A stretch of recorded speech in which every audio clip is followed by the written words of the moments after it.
энэ жил чи одоо тэгээд сонгуулийг цаагуурчин хөгтөд мөчгнаад байна да. Сонгууль одоо болдгороо болох хэвээр хамгийн гол нь зөв болох хэвээр.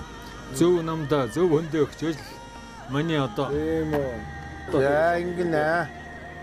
Манай энэ хавчин одоо суман мэрэг чампан байж шүү дээ. Захирлын таних уу? Сүхбаатаргээд одоо тэр Сомгоны Сүхбаатаргээд тэр үг маань бэж ашигтай. Тэгж байгаа. Явж байгаа. Нэрийн шатгүй залуу шүү. За ер нь бол байна шүү. Зөв тоглосноо чи хэн нэг нь хожно мөн үү? Зөв тоглож яж би хожно. Зөв сонгож яж Монгол хожно шүү. Баянзүр дүүргийн 11-р торогт Монгол Ардын намаас нийслэлийн иргэдийн төлөөлөгчд уралд нэр дэвшигч Борхүүгийн Сүхбаатар бид зүтгэн хамтдаа хөгжинэ.